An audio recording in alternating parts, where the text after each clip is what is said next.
Welcome to Everyone Loves Guitar, where we sit down and talk with interesting professional guitar players, uncover their stories, and discover what makes them tick. If you love guitar, music, and the backstory of people's lives, stick around. You're in the right place.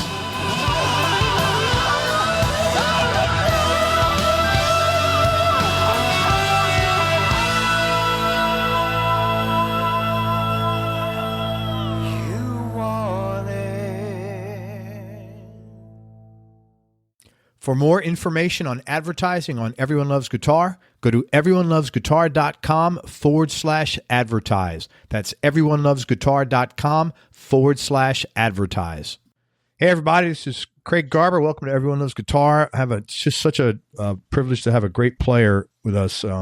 Just a tremendous player and a tremendous performer with Pete Anderson.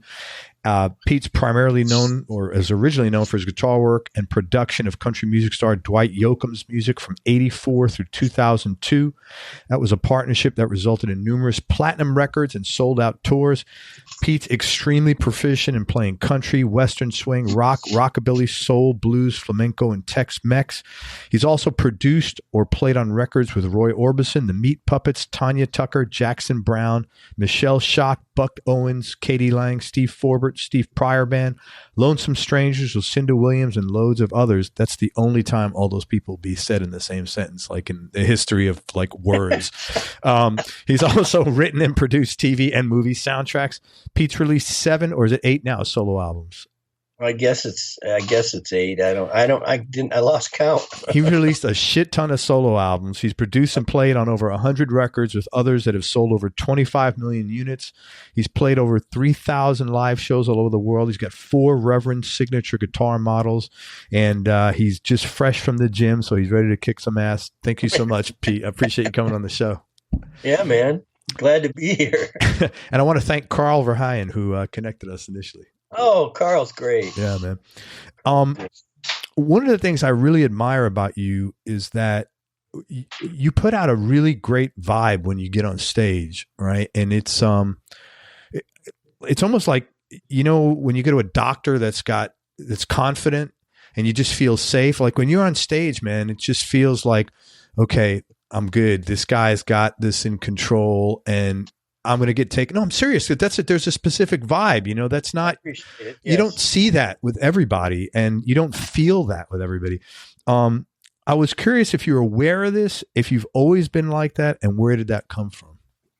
Wow. I've never been, I told my wife, I was like, God, I'm so tired of doing interviews because every question ever been asked is written. I just go surf it online and get your answer. And the first question you asked me is a question I've never been asked. You will never be asked any of these. That's a good start. So, okay. So here's the deal. You know, I play basketball, I play sports, and I played my whole life, sports and music. And I know that when you're super prepared, you have confidence in your preparation. And when Dwight's career, prior to Dwight's career, I was bringing that idea to rehearsals, putting bands together, recording sessions, whatever, way back in the day before Dwight. I would usually end up being the arranger on the session if it was a demo. And there was no mantra of producer back then because you were usually just renting some guy's studio and you were cutting a demo. But once the Dwight thing happened, it got serious like really quickly. At least for me, I realized it was a once in a lifetime opportunity to do the best I possibly could for myself and Dwight, because I was working for Dwight, and the consequences of failure and the stakes of success were gigantic. I mean, changing families, not just changing my life where I could go buy a car, but I mean, literally changing he changed his family's life, and I changed my family's life with the success we had. So I was extremely serious and prepared, and I was always prepared with arrangements. So I felt that if there was no loose ends in the arrangements, that we could have a night where we hit 75 or 80% or made a few stupid mistakes or did the other thing, and the crowd would never know it because we hit all the right moves. We hit all the right licks or stops, endings, whatever was we had arranged, and the little spots in between where there's moments of spontaneity, the spark can change. It can be high, and you can be tired, and you can be sloppy. You make stupid mistakes. But as the band leader and the music director, I got the best musicians I could, and even though they were all my friends, I strive for the highest performance on stage on a consistent basis. So once we got it under control, and we played. Like the difference, I'll give you a quick one. I work with Jim Lauderdale, and Jim Lauderdale is a fountain of creativity.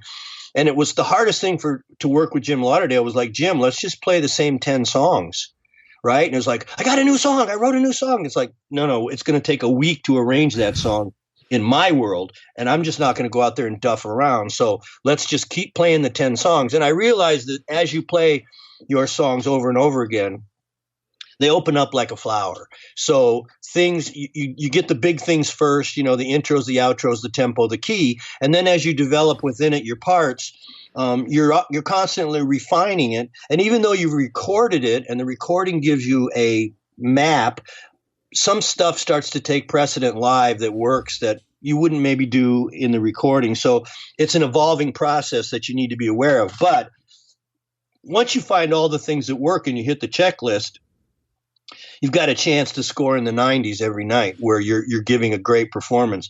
And then once my mantra and my thing with bands was like, let's play these songs till we hate them. We want to hate these songs. Yeah. And I'll tell you why. Because there's going to come a time where we're going to walk out on stage and there's going to be a bunch of people at the front of the stage screaming for us. We're not the opener, we're the headliner, and they're going to want to hear us play. And we're going to get anxious and we're going to get nervous. And we're going to make stupid mistakes. And if we play these songs so much that we hate them, we know in our minds, well, there's no way I'm going to make a mistake. And you can turn the energy around and take their energy in and not use it and not have it use you. You use it, right? You reflect to the crowd. So once we knew it, I mean, I would take an athletic approach, and I would be like in the wings with Dwight, and there'd Dwight was always morose before he went on stage, and he was morose when he came off stage. But I would I'd go say, hey, buddy, let's go out and kick some ass. I mean, this is a machine. Let's take our guitars to the edge of the stage and just put it down, man. We're not going to make mistakes. We're not going to blow anything. Let's put it to him. And he would be like, okay. So it'd be like a good sports team. It'd be like playing with Larry Bird. Like Evan McHale said, I walked out on the court every night with Larry and just said, who are we going to beat tonight? It's like, know our stuff. Let's go hit it. So it's interesting that you picked up on that. And I've never been asked that question, but I definitely was thinking that when I was playing that all the hardest thing I want to do before I play a giant concert in front of 8 or 9 or 10,000 people is decide what shirt to wear. Right. No, I totally get that. Man. How cool can I look? Okay, is my hair good? Is my shirt good? Let the rest of it, man. We are going to bury these people. We are going to kick their ass. And I brought in like some James Brown tricks and things like that with Dwight. No talking between the first 3 songs, so it was like boom, boom, boom, and we didn't wait for their applause. They'd be breathless by the time the 3rd song was done, and small talk there, and just hit it and run. So our shows were on the money. Our shows, I mean, a 55-minute show was a 55-minute show every night. We had it down wired, and everything I do. Even, with my bands, it's the same way. I mean, I do a little bit more talking in between and tell stories. But that said, it's all locked in. Once they would say, from Hollywood, California, Dwight Yoakam, till you could put your clock on 55 minutes if that was the set time. And we'd be saying, good night, see you later. Wow, man, thank you. That was such a great answer. And it's interesting you pulled in James Brown because, he was known for being like a somewhat mercurial and demanding, but guess what? His guys were like a freaking Swiss watch, man, and nobody, they knew better, you know the deal. Like they find people, you find a guy $5 back in that day. That was a lot of money that they were getting. You know what I figured out about James Brown, which is whether he knew it or not, when you do an encore, you have the crowd in the palm of your hands. They're screaming for you to come back. They don't care if you come back and play. If you come back and talk to them, if you play acoustic song, they just say, please come back. and you have them at that moment to do whatever you want with. Well, if you saw James Brown's concerts, he did a series of encores because he would do 2 or 3 songs and leave. And people would be like, oh, my God, he's gone. Start screaming, and then he'd come back, and he'd throw the cape off, and then he'd do 3 more songs. I mean, his shows were probably 45 minutes long, but they were a series of encores, and he had the crowd just insane. They were just insane because the threat of him doing 3 songs and leaving was just more than they could bear. That's amazing. I did not know that's how he orchestrated his. I don't know that he did, but that's what I witnessed. That's what I saw was happening. It was like, wow, he's doing 3 encores instead of a show. Wow. Thank you, man. That was a real good, and I totally get the whole sports analogy. I mean, look at it this way. In the case of Dwight, okay, he had like Little Sister, Please Please Baby, Honky-Tonk Man. Let's say the show started, ladies and gentlemen from Hollywood, California, Dwight Yoakam, and we came out and went, Little Sister, ended it right in, and then went, and did honk, and then walked off stage. People would like, what? Yeah, they'd be going nuts, man. God, you got to come back. What happened? You know, it's very powerful. Very powerful. Very cool. So you know how to use the energy that's there. But I really give you credit. I admire your work ethic and I agree with it. There's only one way to do this, man. And that's what you said. Let's go out there and bury them. The thing that you want to worry about is your shirt, your hair, whatever, the soft drink, your beverage. That's great, man. That's really cool. I mean, I started preparing for an 8:30 show at 3 p.m. So I had to eat at a certain time. I had to exercise at a certain time. I had to get cleaned up. Then it was like NASCAR. I'd go out and check my gear and check everything and make sure everything was working properly and that there was no little tweaks from the night before where I said, oh, we got too much reverb on this song and this one needs a little more distortion and this one is fine and let's not use that guitar. Checking all that and then get dressed, have your food be digested and get dressed and be able to be standing in the wings ready to play at 7:30, 8 o'clock. Like, okay, let's go. I feel great. I feel good, man. I'm fueled up. My gear's ready to go. I know the shit out of the show. I've got that wired. I like my shirt tonight. I like these guitars I'm playing and the crowd's crazy. Pete, you got me fired up, man. I'm ready to go play a show. You remind me of, I'm having a brain fart. Who's the new coach of the Raiders, which is the old coach of the Raiders? You remind me of him. He's like, he gets into work at like 3 a.m. shit like that. Oh, yeah, right. What the hell is his name? The guy that's coaching him now? Yeah, he was coach here in Tampa, and he came from the Raiders. And Gruden.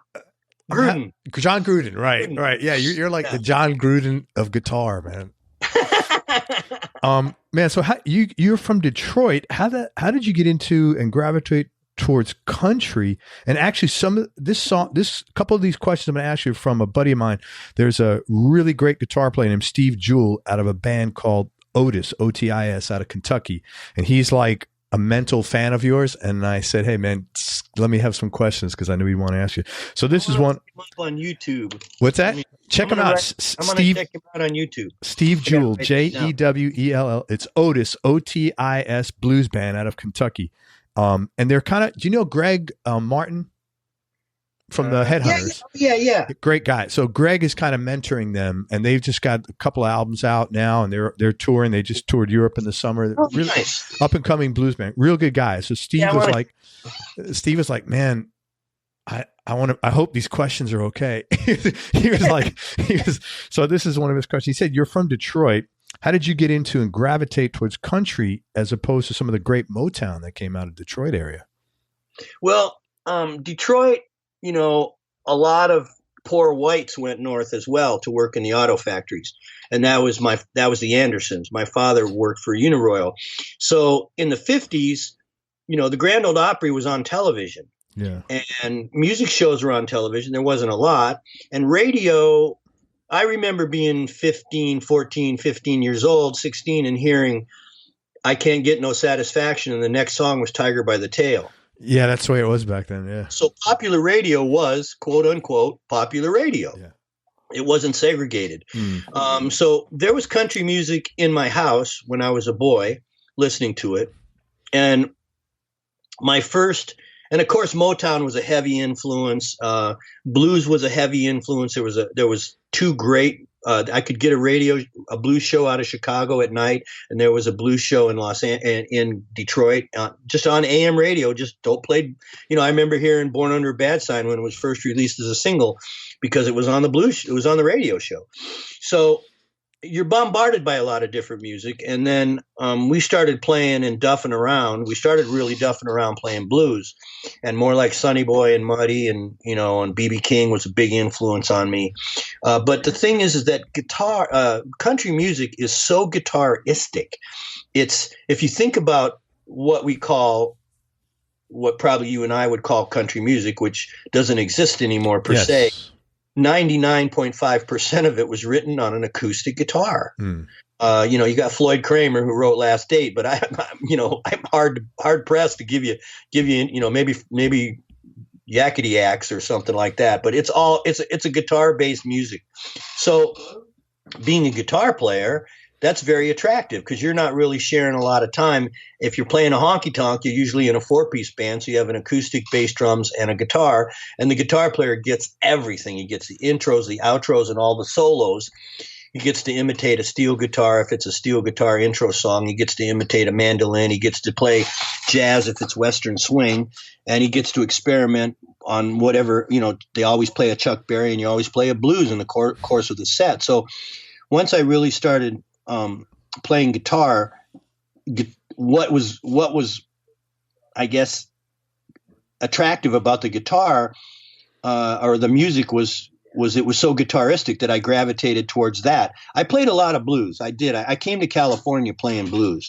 I moved to Arizona when my mother retired from Chrysler's, and I went down there and I played blues. And but then Sweethearts of the Rodeo came out, and 6 Days on the Road by Taj Mahal came out, and then Dylan did Nashville Skyline. And so kind of our peers were giving us that little country sound. We were hearing it in our ears, and it was very appealing as a guitar player. So I'd grown up with it as a kid, played a lot of blues in Michigan. By the time I got to California, I was making that hybrid switch, like, Graham Parsons and that whole gag. I wasn't into real country music yet, but I was into that second generation of my peer group exploring country. And that's kind of how it started. And because it was exciting to expand your boundaries on guitar, because there was so many styles to explore. Very cool. Thanks, man. 93, you started Little Dog Records. Yep. What prompted you to do that? And when you first did it, what were your expectations? What prompted me to do it was, I was probably at the peak of my career as a producer. I could get any head of any label on the telephone, have a conversation, take a meeting, whatever. I had done quite a bit of that back in the day when they were asking me to produce bands on their label. And I had an artist. I ran into a guy. I was producing Steve Forbert. Oh, wow. And I forget what label it was for. It was a major label. I was producing Steve Forbert, and he brought a guy out to sing harmony named Anthony Crawford. And Anthony Crawford gave me some songs, and I went, my God, these are great songs. So who are you? What is this? And I had not done much of that. Here's my batting average. I tried to get Lucinda Williams a record deal, and people thought I was nuts. I tried to get Jim Lauderdale a record deal, and people thought I was nuts. So, and it's like, you finally figure out you're sitting on the wrong side of the desk. When I first started interviewing these guys, or they started interviewing me to produce records, I figured because they were behind the desk and at the record company, somehow they knew more than me, because I was just a guitar player, right? That had become a producer arranger, but I was a guitar player first and foremost. So I figured, well, these guys got these highfalutin jobs. They're working for Warner Brothers. They're working for Sony. They must know more than me, because I wouldn't want that job. I don't know what they're doing. And then we'd talk about music, and then they'd play me something that was just god awful and say, do you want to produce this? And I'd have to, first of all, go, are you kidding? This is just and not say it. Right. Yeah. It was like saying, basically it was like, look the other way and take the money. You know what I'm saying? Yeah, I totally get it. It was really weird, man. It was like, shh, don't say anything. Don't say anything. Yeah, it's pretty crappy, but take the money. Yeah. And so I was like, I felt like these guys that had reached out to me to produce them, most of these people that reached out to me were doing it like I felt like I was giving them mercy. They would look at me and go, I was giving them mercy. "You know, you're a guitar player. You know what's going on." And I'd go, "Yeah." They'd go, "Please help us. We've got It wasn't like we've got a record deal. Everything's great. It's like we got a record deal. We're scared to death. We don't know what's going to happen to us. Please help us." So I took a lot of jobs where I felt obligated to help these guys because they were younger musicians than I, but nonetheless, they were part of the music family. So I made a lot of records from that premise. And that doesn't work out too well. There's so many other, making a record back then was like maybe 10% of the process. The whole other part of the process was the marketing, the management, the booking agent, the interest level, the radio promotion guy. And so after you got done with all that and you said, "Oh, and by the way, do you have a record?" And we go, "Yeah, we got a record." And it was never like, "Is it any good?" It was just like, "Give me the record and I'll put it I'll promote it." Okay. That's all been turned upside down, but that was what it was like back then. So it was sort of like, I was like waiting for the other shoe to drop, or like, is there a camera? Is this like, am I on a candid camera show or something? Yeah. Some of this stuff was just awful. And I'm like, that's your best song. Okay. So I don't know. I kind of got off the subject, but that's what it was like to do those, to produce and to work in that style. And so you just said, let me start a label. So these people that are getting rejected, I got frustrated because I had not reached out. I mean, the last time I reached out was Lucinda Williams and Jim Lauderdale, for Christ's sake. Yeah. Well, I mean, come on. They're the two strongest songwriters we have in the Americana in the business today. Yeah, They're giants. Yeah. And I couldn't move anybody. I met this guy, Anthony Crawford. I tried to get him a deal. Everybody double talked around it. I was like, this shit is great. So I said, you know what? I'll put it out. And I had the wherewithal at the time. So I started this little label. I had some partners, had access to a studio, had all that stuff, got distribution through Rounder. And then I found the hard realities of the real truths of the business was that even though I had brought them something that wasn't as good, but because it was on a certain label, was going to sell X amount of copies and get X amount of promotion and airplay. Now that I wasn't part of that club, they were just going to dismiss the product. It had nothing to do with quality. Yeah. It wasn't. This guy was good, and it's really a sad truth. And wow. I survived because in the early days I had a lot of friends at retail who would take my records in, and I survived because I could sell 7,000-10,000 and maybe break even. And then of course that's all disappeared now. Wow, that's amazing! Holy shit! So I'm just like, my mind's blown here, man. I'm like, so what? I don't know if I should ask this. What was the most important lesson you learned from running this label? I did learn a more important lesson, and now you've gotten two questions that have never been asked me. Craig, this is going pretty good. I just need to get my coffee over here. And do your thing. Here's the most important lesson I learned in finding somebody really talented, and this applies to everything you're going to do, and this will apply to you as well. You'll figure out how to apply it, but it's a formula. I cannot be more excited about what you do than you. If you're giving me 80% and I give 110 on your behalf, that 20 extra 20 is lost. I can't be more excited about who you are and your talent and what you do than you. And that was a hard lesson to learn. Man, that is something. I have a version of that I say all the time. If it's more important to me than it is to you, it's not worth it. Right. Yeah. And I agree with you 110%. Wow. In the case of Dwight, I mean, we battled. We put out an EP. We were the underdog of all underdogs. I worked with Dwight. I played shows, went on the road, did whatever I could with Dwight because I believed in the music. And I had a stake in it because I was the producer arranger. But I never made a penny I didn't never make $1 or ask for $1 for 2 years, maybe a little more. He slept on the floor. I had a courtyard duplex with no bedroom, and he slept in one on the floor in the laundry room. I slept on the floor in the living room. I mean, we came from almost sleeping in our cars to selling 1 million records because I believed in him and he believed in him. And the two of us were willing to go, yeah, sure. What? Drive to Houston, sleep in the car? Absolutely. There was no, I'm not going to sleep in a car. Oh, you're not going to pay me? When are you going to pay me? It's like, dude, this ain't about $50. This isn't about $100. This isn't about $500. That's not money. It's about 10, 20, 30, 80, 120, $500,000. This is about a platinum record. This is about carrying it all the way. So I was hoping that the people that I would hook up with at Little Dog would have that same, impetus. Because I would tell them, I'd say, look, we're going to make a great record. I can do that.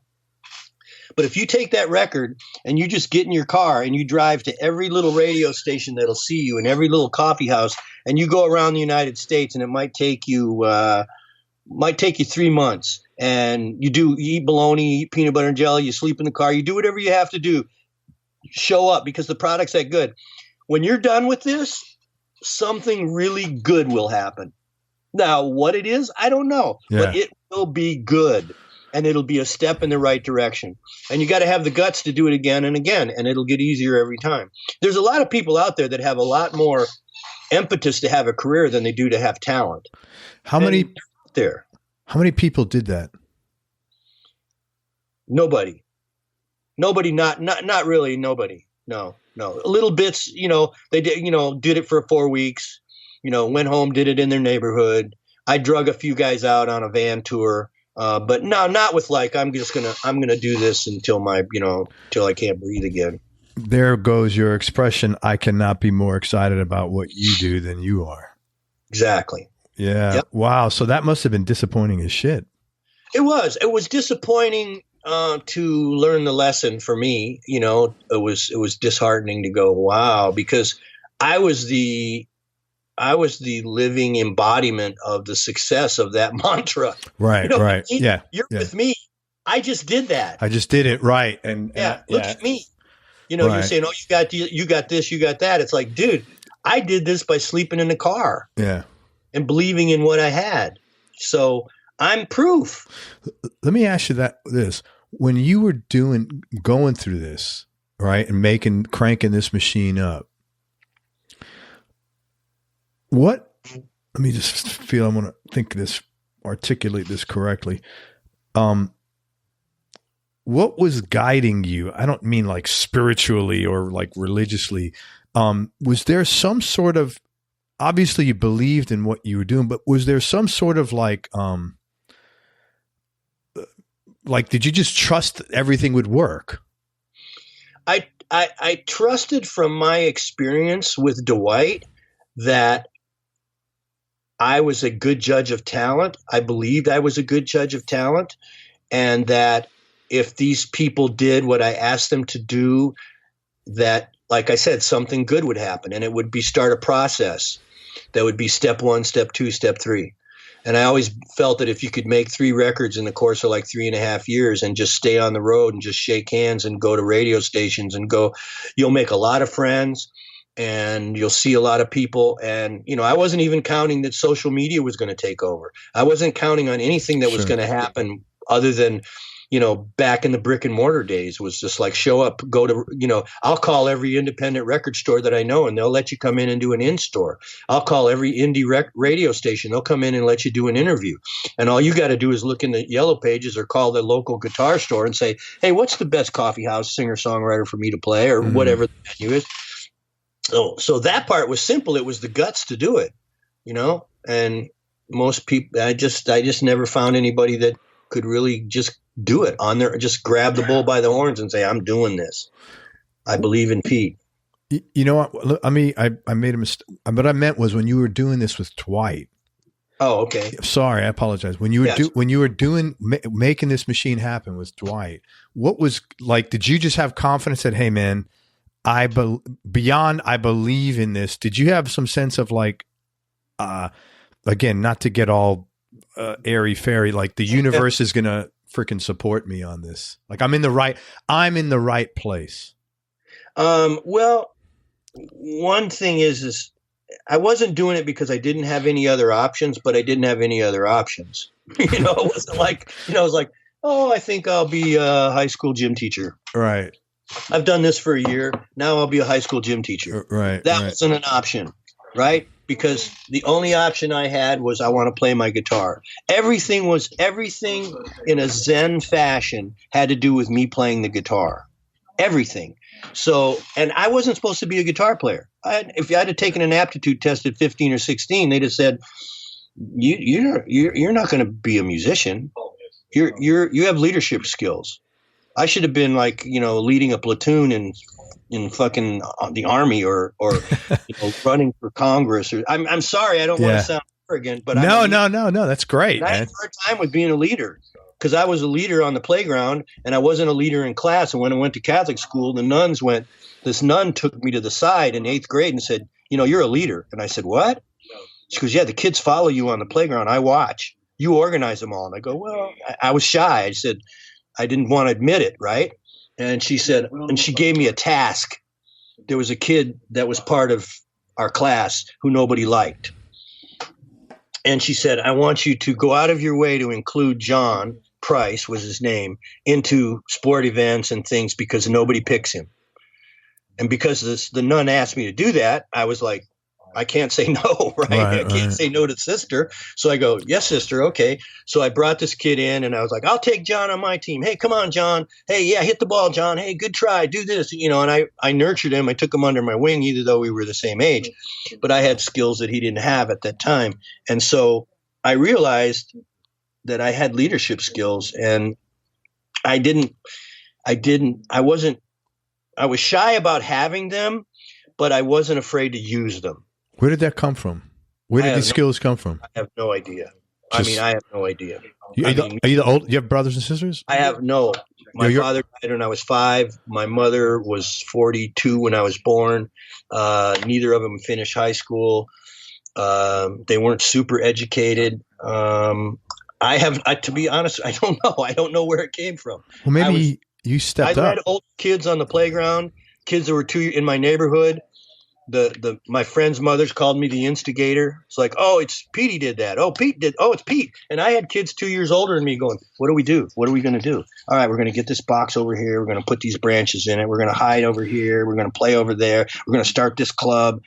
I don't know why. That I don't have an answer for. Maybe because your dad passed when you were so young and you had to step up. Maybe. Yeah. The 50s was an easy time, neighborhood time, kids in the neighborhood and playing, and sure. we felt very protected. It was a great time in America. So I don't know where it came from, but I know that playing guitar was very difficult for me. I worked really hard at it. I studied with GIT with Howard Roberts, and I didn't do. I was a creative person. I went to art school, but I wasn't an artist. So I had a creative side and I had a leadership side. And I guess if you take creative and leadership and put it together, it makes like a pretty good record producer. Once I started producing records, plus I was a father. I had my son when I was 19. So being a dad and a creative and having some music skills made for a really good record producer. Because producing records to me was super easy. I had a gift for it. I have a gift for it. Yeah. And it's an organization. Like I look at it, I organize it, I arrange it, I put it all in order, and I get it. Like I call it like painless dentistry. It's like I'm going to make this happen, and it's not going to hurt too bad. Wow. I don't know what I'm like more amazed that you had a kid at 19. I mean, like you just told me about 7 things there. I'm like, I'm sorry. Oh no, holy shit! Good for you, man. Yeah. It's funny because everybody has their own vibe. And I told my wife, I normally only have 2 interviews and I had a third. And she goes, well, how'd your interviews go? I said, they were really good. I says, but this last guy, I said, I'm going to get along with him because I think he's been beat up. And that's the guys, I want the guys that have been in the foxhole, because I'm kind of like that, and because you're going to teach me something, from an experience standpoint. I'm going to hear something and like, oh, that's a smart idea. And I don't know why, but it's so funny. Everybody has like this unique, everybody gives out like a certain energy or something like that, and it was very, very weird. All right, back to music. It's another question from Steve Jewell. Some of your most iconic and most recognizable work is with Dwight, obviously, primarily his debut album, which was the first of 3 consecutive #1 Billboard country albums for him. 3 of the tracks went into the top 40 hot country singles in '86, which you produced and played on. What were you doing musically before you started working with Dwight? I'm reluctant to ask because I know you've asked, I've read this. How did you start working with him? But why don't you just talk about what were you doing musically before you started working with him, and maybe how you started producing him? Okay. Well, I was a guitar player for hire in Los Angeles eventually. And I studied at MI, which really helped me. GIT became Musicians Institute, and it really helped me unlock the mysteries of music. And I would just, whoever called me, I would play with them. And, and it was 99% country bands. I got into a band in Ventura County, which was like a 30-mile drive from my house. And it was a great band in that the drummer had been in a band called Head, Hands, and Feet with Albert Lee, and he'd also played with Joe Cocker, and he'd also played a little bit with the guys in Stuff because Joe Cocker used that band for a while.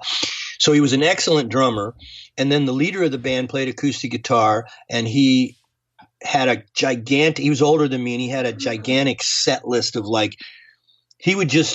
people would just say, do Everly Brothers, and he'd do 5 Everly Brothers songs. Do Beatles, he'd do 5 Beatles songs. Do Conway Twitty, he'd do 5. They just call out names, and that's how we rolled. So I probably played with him for like 2 months before I heard every song that he knew, right? and the great thing about the band was we played 11 nights on, 4 sets a night, 3 off. So we had a Saturday, Sunday, Monday, Tuesday gig every other week. So we would start Wednesday, Thursday, Friday, Saturday at the honky-tonk, go to this club in Santa Monica and play Sunday, Monday, Tuesday, go back to the honky-tonk Wednesday, Thursday, Friday, Saturday. 11 on, 3 off for a year. And the drummer was great. So I didn't have to fight. The grooves were right. If he played Everly Brothers, he played the tom fills. If he played Chuck, he had the hi-hat part. He could really play. And everyone in the band was older than me or a little bit older than me. And it was a broad set list. So I really took it as a challenge because the guitar player that was there before me was a guy named Peter Climbs. And he had invented something that I had never heard before. He was playing a ES-355 Gibson through a deluxe with an Altec speaker and a Showbud volume pedal and playing these killer steel licks like I'd never heard before. And I replaced him in the band, and I was playing a Telly and a Tweed, more like a James Burton kind of thing, but I was really a formative player. I was bridging that gap from being a blues player to a country player. I could play the shit out of blues, but my country playing was more like James Burton. So I got to listen to this guy's tapes and like kind of gravitate some of the stuff he was doing, and then I expounded on it. And it was a giant creative period for me where I really formed a style because I just played 4 hours a night, 11 nights in a row. I mean, we played a lot.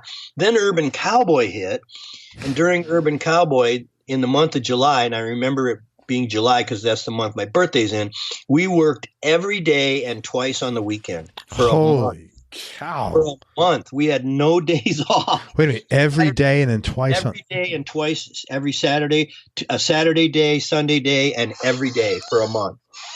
I mean, it was great because I was young and I would love to play. I'd go to bed and get up and, get ready to go and play.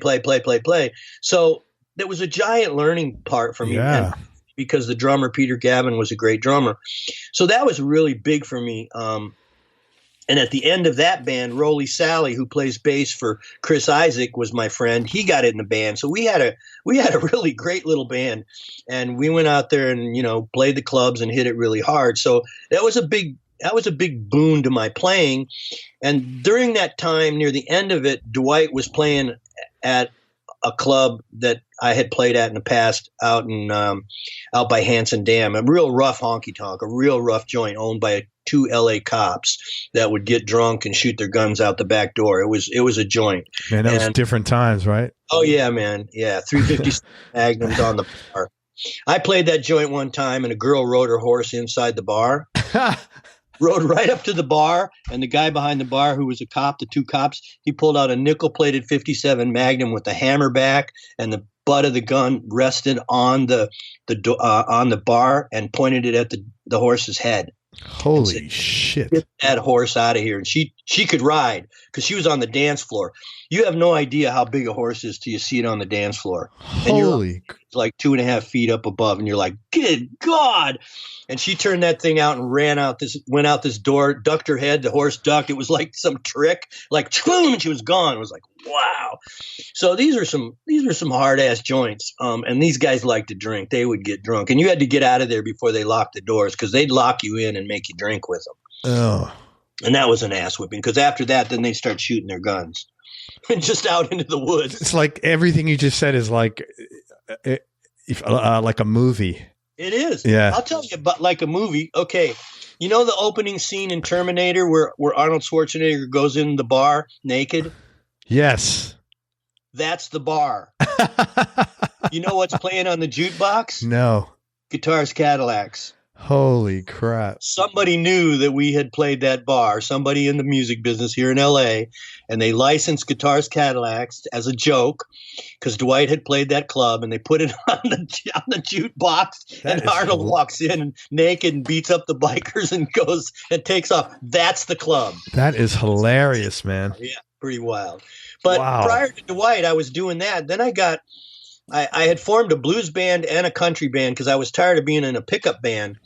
And I went to my friends that were really good musicians, and I said, one of them was like, let's start a blues band, and just every Tuesday night we're just going to play blues for fun. And the guy said, yeah, that's like a jam session. So we had a Tuesday night at my friend's house, and I said, let's instead of jamming, I said, let's make this into something. And they said, well, what do you mean? And I said, well, let's learn some classic blues songs, and let's all sit here and learn them note for note. Let's really decide, cut them up, make it an arranging class. Everybody agreed. We took these songs apart. And after about 8 months, we sort of was like, let's go play these songs. We knew them really well. Also, I had a country band, and it was odd to have a country band because there was so much pickup work, but you would have different players at different times.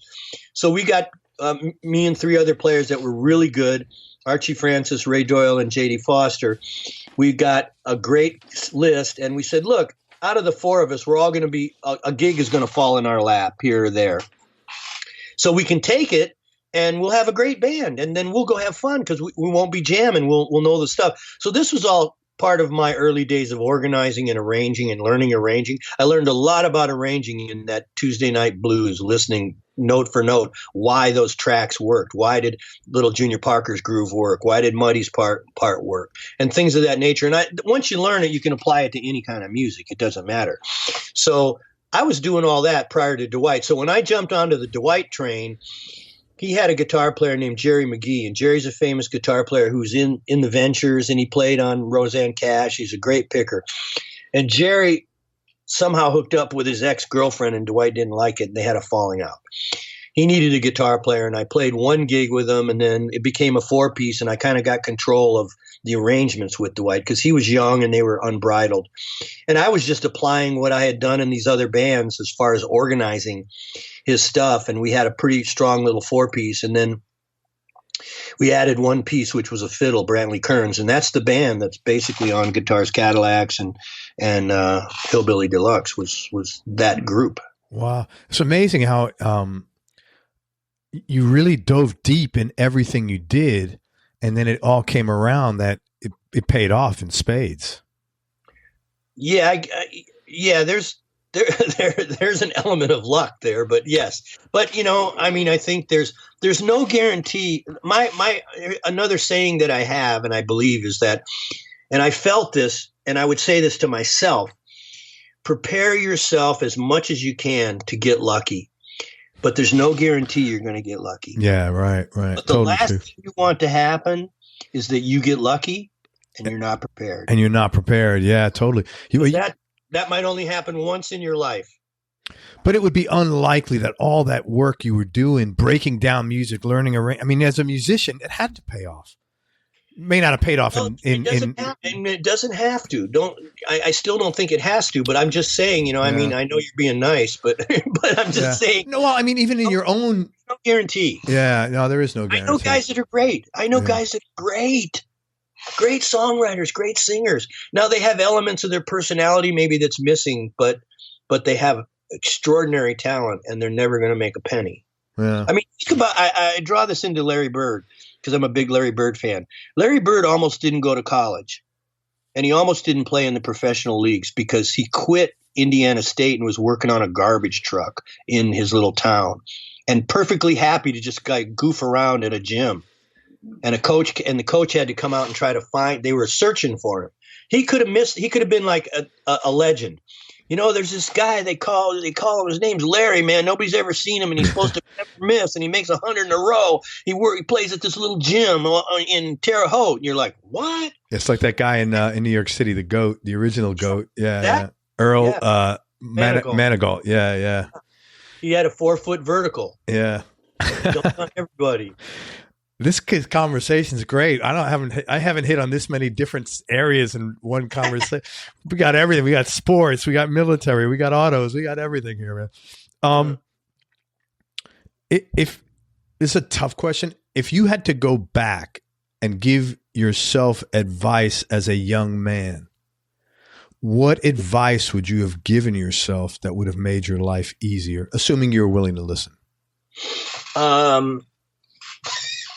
2 pieces of advice. One, never go into a partnership. Whatever you're going to do it by yourself. Don't have a partnership. Secondly, I would say get a prenuptial agreement. That's the same thing as the first one, just applied to marriage. Yeah, exactly. Yeah, get a prenuptial agreement and never, if you start a business or do anything, do it by yourself. Man, you are so blunt. This is awesome. I really genuinely appreciate this, man. You're so direct. This is like so fucking cool. Let's talk about music for a little bit. Man, most of the time you're finger picking, and this is probably that's going to be a stupid question, so I may go to the bottom of the list. How the heck do you rake the strings with your nails like that? Because I'm watching him like he's not using a pick; he's using his nails. I started back picking with the backside of my nail. I just started doing it out of necessity of a sound I needed when I stopped using a pick, and I learned how to fan with my first finger, with this finger. I could fan with my thumb, but I learned how to fan like this. Are those your nails? These are my nails that are covered with acrylic and gel. Dude, your nails look like that's my real nail. But this is my picking hand. Go a little. I can't. Yeah. Come that way. Yeah. Thank you. Okay. Man, your nails. My real nail is strong. Yeah, it looks it. But it'll tear if I use it on the side. These nails all get hit on the side. That's how. And so many years ago, a girlfriend of mine said, "Oh, you need to put these little Christie nails on there." So I did those, and they were like ugly and dirty, and you do them yourself with glue. And I went somewhere once, and a guy was playing classical guitar, like in 1981 or 82. I walked in, and I saw this guy playing, and I looked at his nails because he was playing fingerstyle, and I went, "How did you do that?" And he goes, "Oh, you go to a nail salon." And I went, "What?" And this was at the beginning of that. So I figured it out, and I used to use a guitar pick. I used to use a flat pick here, and then these 3 nails I had done. And then when I started concentrating more on just playing for myself, like in 08, 09, where I just started my thing and I didn't want to be in anybody else's band, I dropped the pick and I added this nail. So now I have these 4 and then my regular thumb. So it really is for more plucking. And when you rake... I can rake this way, I can rake that way, I can rake down. And then and then as a pick, like I can do an upstroke with the back of my nail, right? Instead of everything's not like bok, bok, bok, it's bok, bok. Okay. Wow. Bok. You look like a freaking pterodactyl or something with those. Like you could pull a freaking top off a can of soda or something with those things. Wow. Okay. Yeah, that's because I'm watching you. I'm like, how the hell does this guy do that? You play loads of double stops. and man, they always sound just beautiful. Like that's the note that should have been there. Have you always done that? And what inspired you to add that to sort of like your quiver or the playing tools that you rely on? Well, when I took that job with the band with Peter Gavin and the guy named Peter Climbs with the 355, he had a way of bending sixths. So he would do a double stop that was a sixth interval. So it would be like an interval on your high E string and your G string. And he would hold the E string down and bend the G string up. And it was very pedal steel like. And so I stole that from him. It was like, wow, that's very effective. And I just expanded on it. I did it chromatically. I did it with double. I bent both strings. I bent one string. Just a bunch of different ways. I bounced it, bouncing it. I call it bouncing sixths. And then you throw in the third intervals, which is a lot like what Amos Garrett does, which is more Hawaiian sounding. The sixth intervals is much more steel sounding. And then there's single string bends where you can hold one string down and bend the other up or down, which are the basic bends like Jesse Ed did in 6 Days on the Road. And you can expand on those, making half-step bends work better than whole-step bends. But they're all there if you want to chase them. Man, it sounds beautiful whenever you do that. I know you got a bunch of guitars with Reverend. Are those your go-to guitars primarily? Yeah, when I play as Pete Anderson and play my music that I've written, I'm playing my PA1, which is the hollow body it comes with P90s, but I've put humbuckers on it with dual blades, so I don't have an issue with string spacing. So it's a Gibson scale. It's my number one guitar. It's got heavy flat wounds on it. And then some people were bugging me to make a telly. And so finally I went to them and said, let's make a telly. We call it the East Sider. It's a 11/16 wider neck than a regular telly, has a multi-radius fingerboard. And the rest is, locking tuners. And, I've been using these Earvana, Earvana nuts that compensate. So your guitar, when you play an E natural to a G folk chord, you're in tune, and they really help the guitar to be in tune up and down the neck. The guitar is inherently it's not tunable inherently because of the distance between the G string being fretted at the first fret versus open for a G chord to an E chord when you're playing the third of the E. Anyway, so I use the Earvana nuts on those, and everything we just did last summer. We did a baritone guitar, so it's a longer neck. I have it tuned down to C, and it's designed to be really twangy, and it is really twangy. And these are the guitars I use when I play under the name Pete Anderson. If I go out and duff around and play with my buds or do, a jam session or something, I just drag, a telly or something like that, because the Reverends that I use in my show are all tuned down a whole step. Oh, okay. Yeah. All right. What's the best decision you've ever made? Best decision I ever made? Yeah. Well, let's see. God, I'm sure there's a handful of really good decisions. I mean, one is when I started making money with Dwight, I bought property, and that was, I wish that was the only thing I did was buy property, because I would have flown down in my jet and had lunch with you today if that's all I had done. Oh, dude, that would have been awesome. It's like, Craig, I'll call my guy, I'll hit the jet. Let's go have ceviche and hang out in St. Petersburg. Yeah, man. But we're on Skype, so I did okay, but I got a computer to talk to you on. Oh, I hear you. That's one. I think one of them was obviously a gigantic component in Catapult was when I decided to go to GIT. What made you do that? What was behind that? I was illiterate. Musically, and I wanted to be literate. I started off, playing blues, and then as I got a little into my 20s, I was working factory jobs. I was sort of like, I really wanted to make a living as a musician, and realized that being a white blues guy at 23 years old singing about picking cotton, it just doesn't quite make it. You know what I mean? It's just not, It's not believable. Might not be the credibility you want. Yeah. Right. Yeah. So you're at the bottom of the food chain. Let's put it that way. That's great. So Pete. I needed to learn music, and I wanted to be able to play. And I got a job in a music store for a while, and these guys would come in. This was in Hollywood, so there was some heavy cat. Art Pepper would come in on saxophone. There was guys that came in that were great, and they'd pick up the guitar and they'd start playing, and the guy that ran the store played tenor, and he'd come out and he'd go, "Hey, let's play a tune." He'd have his saxophone. The guy goes, "Okay." And the guy would just start playing, and the guitar player would just comp and just go, "Jump, jump, jump, jump." And I go, "How do you do that?" I mean, it was a mystery to me. So I knew that I didn't know enough about guitar to be, I could be a good blues guitar player, but I was completely and utterly illiterate, and I needed to be literate. And so I went to a Howard Roberts seminar. First, before there was a school, he did seminars. And I went to a 3-day seminar, and it completely blew my mind. I mean, completely. He was a genius educator. He was brilliant. As much of a cool, do everything, play on sessions, movie scores, chamber orchestra, bebop jazz guitar player Howard Roberts was.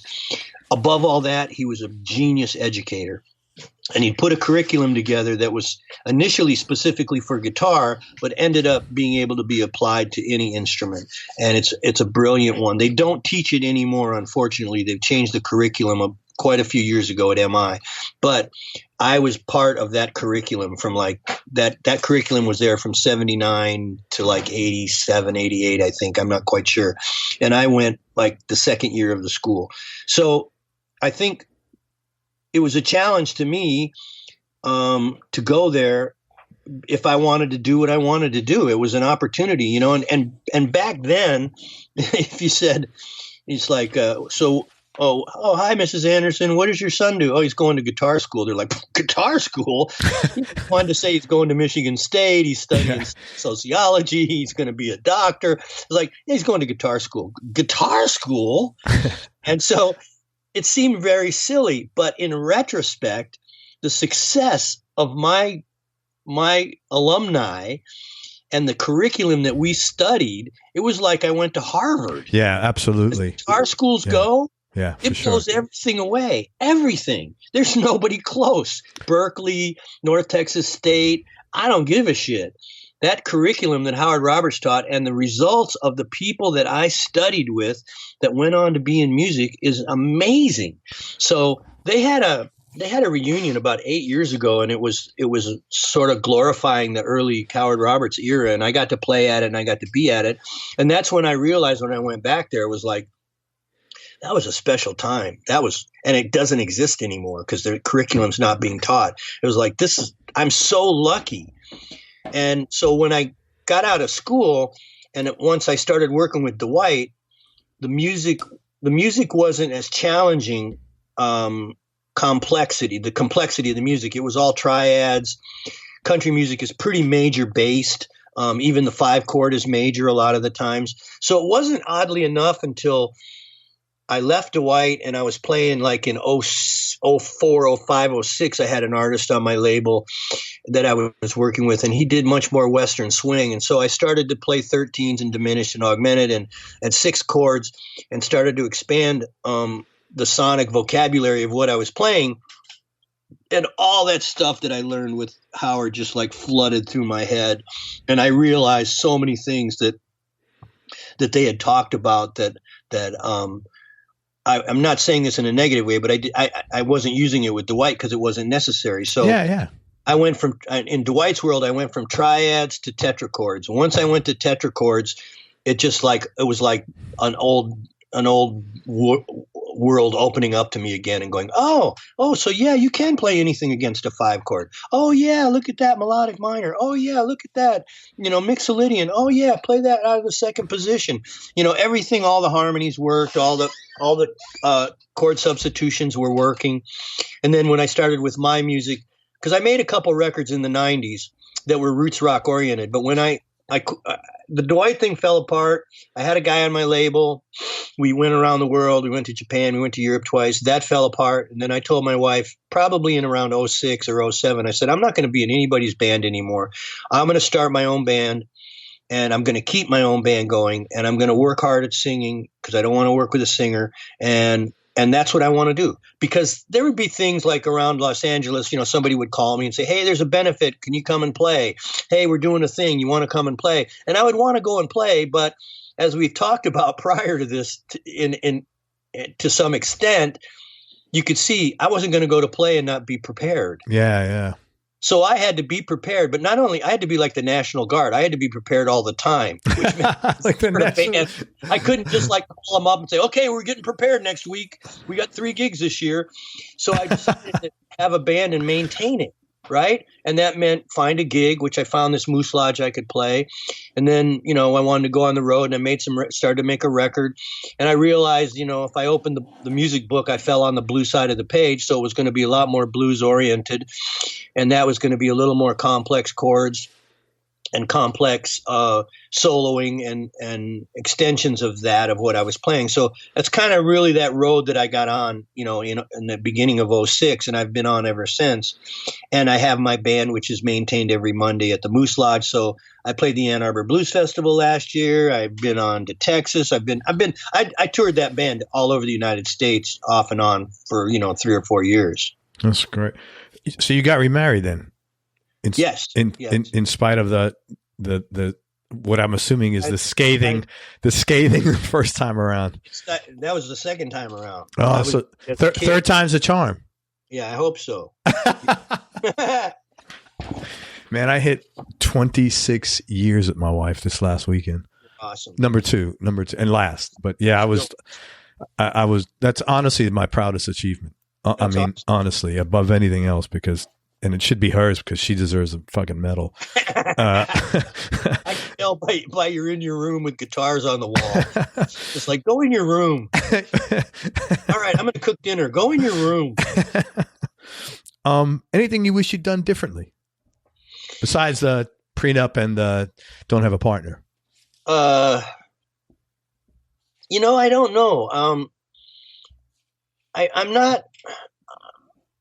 My comfort level is not very large. I don't want a fancy car. I don't want a fancy house.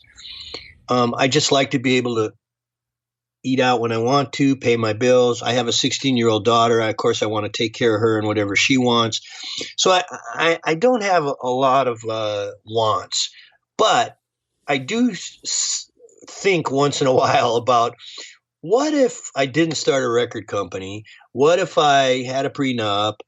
What if I didn't do this? What if I only invested in property, like what I said? Yeah.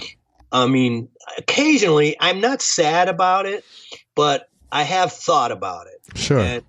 And it would have.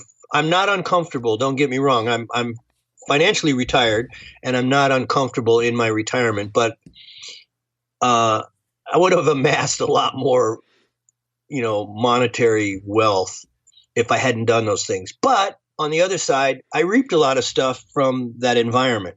Mm-hmm. The record company was great environment. The legacy of the records are great. The contacts and the things that helped me to grow within that were great. I don't know that I could have just sat around and waited for somebody to call me to make a record because there's, diminishing returns. That business peaked and then it just started going down. You don't really seem like the guy that sits around in any, like, I don't see you as, I don't know you well, but I don't see you as like, somebody to call me. You're going to make something happen. That part was great. It filled a need that I needed to do at the time. So I not really. I mean, I don't think so. I'm pretty content. That's great. I have my groove. I have my groove. I love to play the guitar. I've zenned it out to like simple as I can make it is I want to play guitar in front of people. That's it. I like to play it by myself, but eventually I like to stand up and go, hey, check this out. Well, man, that's where you need to be, because the way you make people feel when you're doing it too, man. And it's exciting because I've done it for so long that I can feel the interplay with myself and the audience. And when I play the Moose Lodge, it's a little funky little blues bar, but I never asked any of my friends to come there. I needed a place to play, and I just started playing there. And now it's a scene, and almost everybody that comes there are people I met. And I like to tell them over the microphone, I met you holding my guitar. I didn't play gigs with you. You weren't my buddy. Ray Charles said in his book one time, he said, I never asked what other musicians thought of me. He said, I didn't care. He was in the dressing room one night and a guy came in and back in the day in the late 50s and he said, hey, Ray, Dizzy's here. And Dizzy was at the top of his game at that time doing that Afro-Cuban bebop. And he's like, Dizzy Gillespie's here. And Ray goes, the fuck do I care if Dizzy Gillespie's here? I don't give a shit. I only care what the people think. Because we're playing for the layman. Yeah. Right? That's who you want. You want the dad with the 2 kids at the park. You want the mom. You want the guy that appreciates music. He went to the art museum last Sunday, and this Saturday he's coming to see you play. And he wants to be bathed in whatever art you deliver. And that's the ultimate. That's the highest, I guess, highest peak you can achieve in performing live music. That's how I feel. So, there's lots of adulation. There was a lot of people that thought Dwight was cute and they liked to do the twist. But there was a whole segment of them that understood that he had great songs, great lyric content. The band was great, and that we played hard and we put on a great show. And I do it with when I play. It's the same thing. I mean, I come out with that level with the utmost respect for my audience, and one respect is that I respect that they came to see me play and they want to see me play, and then the other part of it is I'm not going to have any mercy on them. I'm going to crush them. I want them to walk away and go, damn, what was that? So it's a path that I follow, and that's just so far, that's as far as I've gotten. That seems to be pretty comfortable. Man, I'm going to ask you one more question, and I cannot thank you enough. And I will say before to address what you said, I think you're very successful at crushing them. Thank you. For sure, man. I mean, for sure. If you're successful at nothing else, which I know you are, you're successful at that in spades, bro. Biggest change in your personality over the last 10 years, and how much of this change has been intentional and how much is just a natural part of aging? I can't answer if it's a natural part of aging, but 2 things. One is tolerance. I purposely try to be more tolerant, and also, without getting too hippy dippy, I'll make it more chemical. I struggle with the fact that I have to love everybody, but I don't have to like everybody. So I don't have to like what you've made of your flesh, but I have to love your spirit, your spirit. And so that's a daily struggle when you tune into it. And it's kind of like, it could be kind of like a little hobby if you wanted it to be, where you just put it in the back of your head and you run into a situation and you're like, yeah, I don't like you, but I love you. And you have to figure out. And my second wife told me a trick, and she said, just picture that in their chest right here, there's a light, and this light is their spirit. And that's what you have to love, because, and I'm not super religious. I don't go to church and I don't believe in all that mumbo jumbo. But, when you talk about religion's always talking about, you have to love everybody, and you're like, love everybody. And, we're like men, like, I don't want to kiss that guy. First you get past that, and then it's like love like your bro, like you're my bro, man, I love you. Yeah. And it has to go beyond that.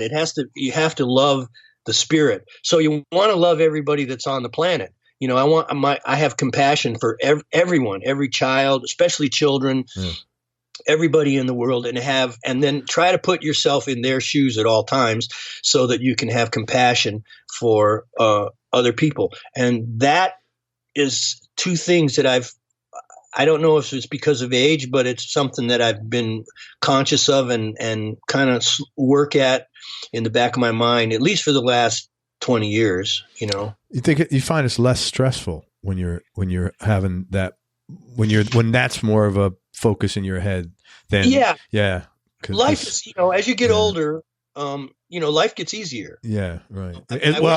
As long as you work at that. Yeah. Well, as long as you work, like I've done a lot of things to like make sure any stress in my life is not coming from me.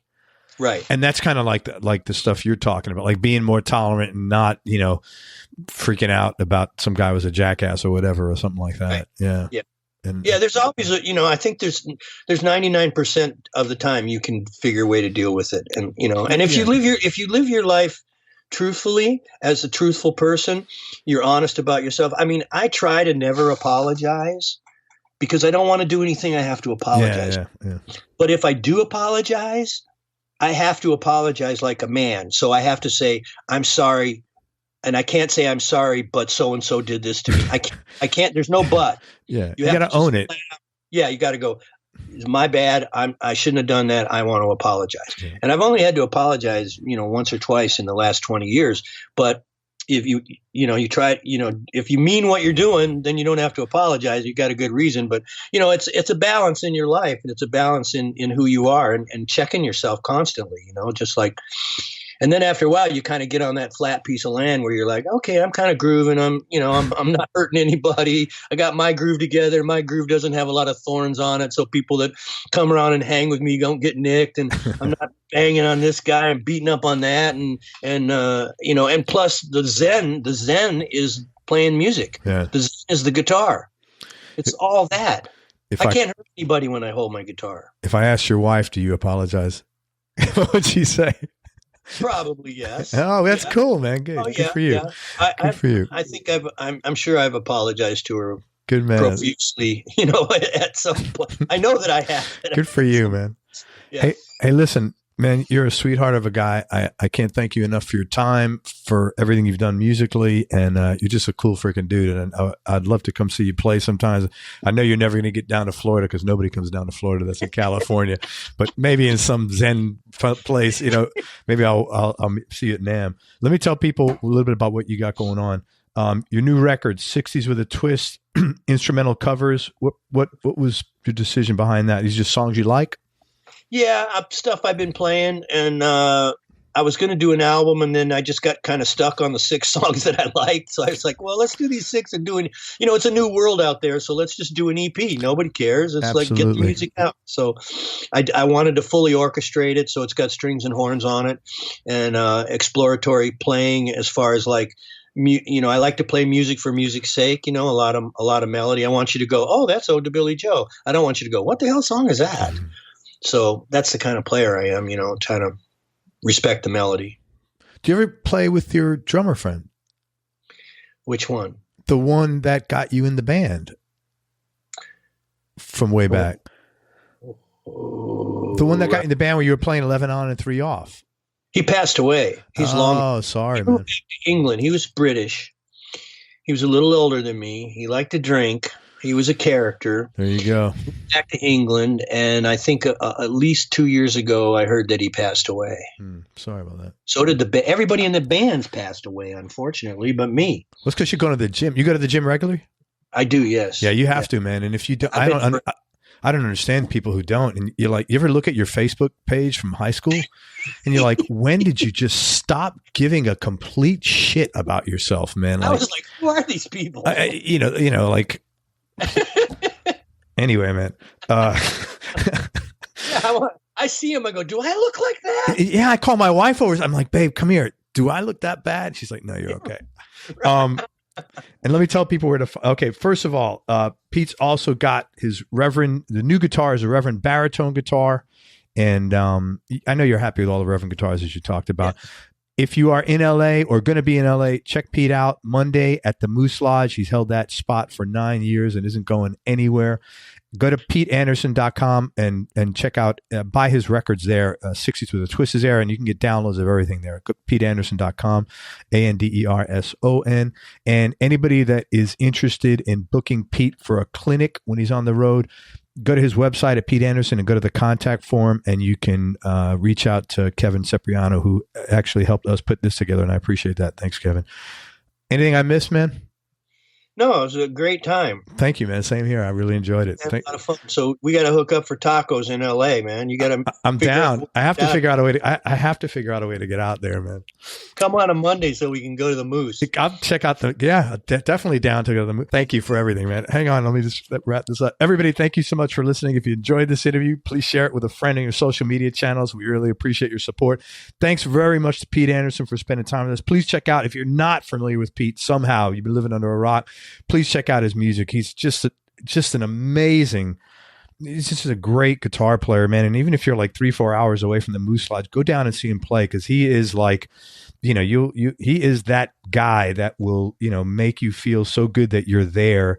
He's just really kicks that energy out to you, man, and you feel like he's prepared, man. He's done his shit. Make sure you go to everyonelovesguitar.com, sign up to get on our newsletter list so you and I can connect. And most important, remember that happiness is a choice, so choose wisely. Be nice, go play your guitar, and have fun. Till next time, peace and love, everybody. I'm out. We hope you enjoyed this show. If you did, subscribe to the Everyone Loves Guitar podcast, and you can do this online at everyonelovesguitar.com or on iTunes. And if you like the show, please leave us a 5-star positive review. The more 5-star reviews we get, the higher our show ranks, and higher rankings mean we get to continue speaking with cool, interesting guests on our show. We'll see you on the next episode, and until then, keep playing your guitar and have fun making music.